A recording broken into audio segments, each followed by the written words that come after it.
Hello everybody and welcome back to MTG Another Look. I appreciate all the support from subscribers and want to thank you for taking the time to watch this video.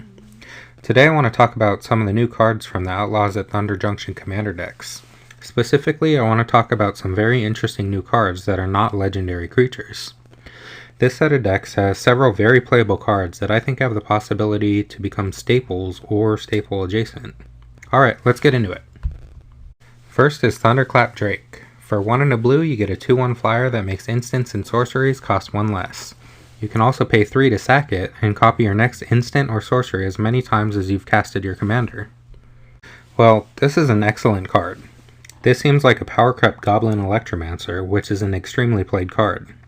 This is almost just strictly better, and seems like an upgrade in almost every scenario, besides Fringe, Wizard, or Goblin synergies. Thunderclap Drake has the same effect, is a 2-power flyer for the same mana value, and lets you copy spells likely 1 to 3 times pretty reliably. It also opens up the mana reduction effect into other color combinations on a push card, which lets you play it in decks that don't have red. All in all, Thunderclap Drake is a slam dunk of a good card, and it's one I'd keep my eye on, as a very sought after staple in Commander from now on, or at least until the effect gets power crept again. Next up is Sand Scout. This is another of the very few white ramp cards that can actually put a land into play. There are only like 2 that cost 2 mana, Knight of the White Orchid and Loyal Warhound, and while Sand Scout is more niche, it definitely deserves consideration in a lot of decks. It has the same restriction as the other 2 creatures, an opponent has to have more lands than you, but this one only searches up deserts. That means it would be smart to be playing at least 3 deserts in your deck already.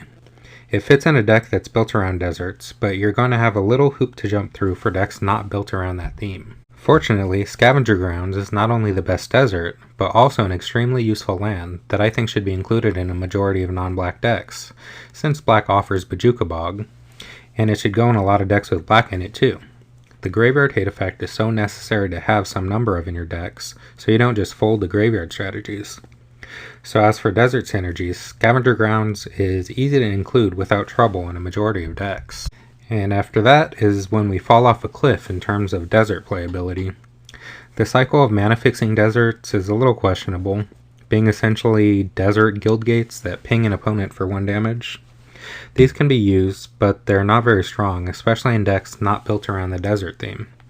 If you don't want to use the tap lands, but still want more deserts, at least Painted Bluffs and Survivor's Encampment are options that come into play untapped and can mana fix in a pinch. Sand Scout also makes you 1 token a turn if you're having lands put into the graveyard, which is something, but not too exciting. The big draw is having a 3rd 2-drop that ramps you. Back in Town is a great new reanimation card that scales very well past the 4 mana mark, and is going to be a desirable card in any deck built around Outlaws or any of the individual creature types contained in the Outlaw category. If you built a pirate deck after the Lost Caverns of Ixalan precon came out, you're going to want this card for it. It fits the reanimation theme, and is a swingy card for that deck. Rogues is also a popular creature type to build decks around, and this is a good card for that deck too, especially with a lot of rogues being on the low end of the mana curve. There are assassin and mercenary decks too, but they are relatively rare compared to other creature types. This still goes great in those. I don't think this card will be very sought after in the beginning, but as time goes on, the number of powerful cards with these creature types will increase, and the card will get even better over time. Especially since, this being a theme in Thunder Junction signals they'll likely continue to print support in upcoming years. Next is Tower Winder. This is a simple card. 2 mana 1/1 in green that searches for your command tower out of your library or graveyard and puts it in your hand. It also has Death Touch and Reach. Seems pretty innocuous, right? But I think this card is sneakily underappreciated, as it hasn't come out yet or seen play. I like to think of this card as kind of an upgrade to Elvish Visionary in some ways. It has the same mana cost and stats, and puts a card in your hand just like Elvish Visionary. It's always going to be a land instead of a random card, and it can't be blinked repeatedly for value like the Visionary, so in blink decks, Visionary is definitely better, and you don't want Tower Winder. But in generic decks not built around it, playing a 2-drop that puts a land in a hand and then sits on the battlefield as one of the best blockers and early deterrents to opponents' attacks is actually a very interesting bread and butter card. Opponents are going to think twice about attacking into a Death Toucher that can block flyers and already gave you value. Command Tower is a card that should be played in every deck with 3 colors or more. It can be played in 2 colors, and doesn't really need to be played in decks with 1 color or less. So Tower Winder can be a good utility creature in a majority of Commander decks. I think the value on this card is better than you'd expect from just reading it. Next, let's talk about Pyretic Charge. For 5 mana, you discard your hand and draw 4 cards, and then creatures you control get +X/+0 for each card you discarded this way, or you can plot it for 4. This is a new twist on the, at this point, very common effect of self-wheels. This is a card that can pump your team in decks that are already wanting the wheel effect. So, this card is not an overall staple, but goes very well in a few specific decks. First off, this is exactly the kind of thing that the Locust God is doing already, and the twist of pumping each one of your creatures is an amazing way of finishing off the game. It not only furthers the game plan of wheeling cards, so that you make hasty flying 1/1s when you draw the 4 cards, but it pumps the power of every insect that was on the battlefield already. That can slam the door shut on opponents that it would have taken a few more turns of attacking to finish off. It's important to note that in the Locust God, the 4 insects you make with the draws from Pyretic Charge will not get the power boost. It will only affect creatures you had in play already. The Locust God's triggered ability won't go on the stack until Pyretic Charge is finished resolving. Luckily, they have haste, though, so you will at least still be able to attack for their normal 4 alongside your pumped team. Dune Chanter is another interesting card. For 3 mana, it turns all your lands in play and out into deserts, which goes well in desert decks. But another interesting part of the card is the strong color fixing it provides. All your lands will be able to tap for any color of mana while this is on the battlefield. Cards that do similar things are actually a little pricey. Prismatic Omen and Dryad of the Elysian Grove are both cards that color fix you completely, and are $4 and $10 respectively. Granted, those both are better because they change land types to all basic types, so things that count forests, for example, will count even your non-basics, and the Dryad is desirable for landfall and enchantment synergies. But let's look at Joiner Adept and Chromatic Lantern also. Joiner Adept is $3.50 for its cheapest printing, and the Lantern is over $2. And these are cards that just allow lands to tap for any color, like Dune Chanter's ability. These cards, that don't ramp well or at all, and don't provide card advantage, are still played and hold a bit of value just because of the color fixing. I think that means that Dune Chanter will be wanted by players even if they aren't planning on playing with desert synergies. Keep an eye on this one. Lock and Load is an interesting draw spell. For 3 mana, you get to draw a card essentially for each instant and sorcery card you've cast this turn. So, if you cast Lock and Load after playing 3 instants, you draw 4 cards. Pretty nifty. The scalability is what makes this card so powerful. In a Storm-style deck, Lock and Load will draw you an insane number of cards to keep your Storm Chain going for only 3 mana. And that's if you don't have any cost reduction effects, which Storm-style decks and lots of other decks play already.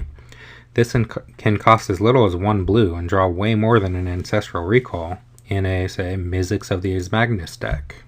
It also has the upside of being able to plot it for 4, the cost of which will not be reduced by cards like Mizzix, but can free up your mana on the turn you plan on storming off.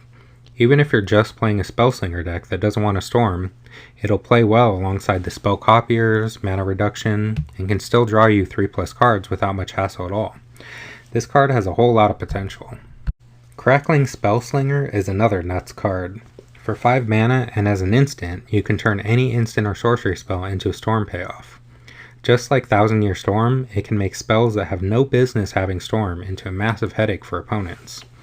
You can eat up your opponent's permanents, including lands, with Chaos Warp, a card you'll already be playing in red, and each permanent shuffled in won't guarantee your opponents get anything in return. With enough copies, it can remove all opponents' permanents. Yuck.